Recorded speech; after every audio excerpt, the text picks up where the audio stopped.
Hello दोस्तों, मैं हूँ डॉली। Let's go. तमन्ना की तमन्ना है कि हीरा मुझे मिल जाए। बॉलीवुड की दुनिया में कई नाम हैं जो अपने अभिनय, सौंदर्य और ग्लैमर के लिए जाने जाते हैं।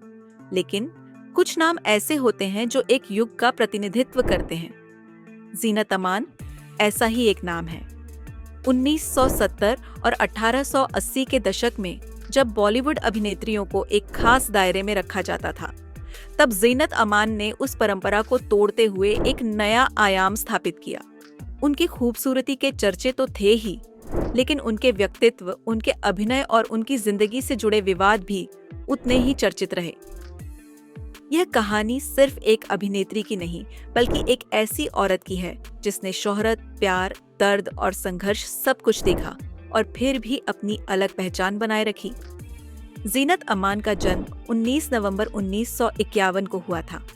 उनके पिता अमानुल्लाह खान बॉलीवुड के एक प्रतिष्ठित लेखक थे, जिन्होंने मुगल-ए-आजम और पाकीज़ा जैसी क्लासिक फिल्मों के संवाद लिखे थे। लेकिन जब जीनत छोटी थी, तभी उनके पिता का देहांत हो गया। उनकी मां ने दूसरी शादी कर ली, जिससे जीनत को अपने सौतेले पिता के कठोर व्यवहार का सामना करना पड़ा। उनका बचपन उतना सहज नहीं था जितना लोग सोचते हैं। हालांकि उन्होंने अपनी पढ़ाई लॉस एंजलिस में पूरी की और फिर भारत लौटकर मॉडलिंग में कदम रखा। 1970 में उन्होंने मिस इंडिया प्रतियोगिता में भाग लिया और मिस एशिया पैसिफिक का खिताब जीता। यह खिताब उनके लिए बॉलीवुड के दरवाजे खोलने वाला साबित हुआ। बॉलीवुड में शुरुआत कुछ खास नहीं रही। उनकी पहली कुछ फिल्में दर्शकों पर कोई खास प्रभाव नहीं छोड़ पाईं। लेकिन जब देव आनंद ने उन्हें हरे रामा हरे कृष्णा 1971 में कास्ट किया, तो उनकी जिंदगी ही बदल गई। इस फिल्म में उन्होंने एक मॉडर्न, बिंदास लड़की जसबीर का किरदार निभाया, जो दम मारो दम गाने से अमर हो गई। यह किरदार उस समय की आम बॉलीवुड हीरोइनों से अलग था, क्योंकि जीनत अमान ने इसमें एक ऐसी लड़की का रोल निभाया जो अपनी मर्जी से जीती है, गलत फैसले लेती है और फिर भी दर्शकों को अपनी मासूमियत से जीत लेती है। इस फिल्म के बाद उन्होंने बॉलीवुड में अपने लिए एक अलग जगह बना ली। जीनत और देव आनंद के बीच एक खास रिश्ता था। देव आनंद उन्हें बहुत पसंद करते थे, लेकिन कभी अपने प्यार का इजहार नहीं कर सके। अपनी आत्मकथा रोमांसिंग विद लाइफ में देव आनंद ने लिखा कि उन्होंने एक बार जीनत से अपने दिल की बात कहने का मन बनाया, लेकिन तभी उन्हें पता चला कि जीनत राज कपूर की फिल्म सत्यम शिवम सुंदरम में काम करने को लेकर बहुत उत्साहित हैं और उनकी तारीफ कर रही हैं। यह सुनकर देव आनंद का दिल टूट गया और उन्होंने कभी अपने प्यार को जीनत के सामने कबूल नहीं किया। राज कपूर की सत्यम शिवम सुंदरम जीनत के करियर की सबसे बोल्ड फिल्मों में से एक थी। इस फिल्म में उनके लुक को लेकर काफी विवाद हुआ। कई लोगों ने कहा कि यह फिल्म उनकी छवि को नुकसान पहुंचा सकती है, लेकिन जीनत ने इसे अपने करियर की सबसे चुनौतीपूर्ण फिल्म माना। उनके कपड़ों और लुक को लेकर आलोचना भी हुई, लेकिन फिल्म हिट रही और जीनत की लोकप्रियता और बढ़ गई। उनका नाम राज कपूर के साथ भी जोड़ा गया, लेकिन उन्होंने इस बारे में कभी कोई बयान नहीं दिया।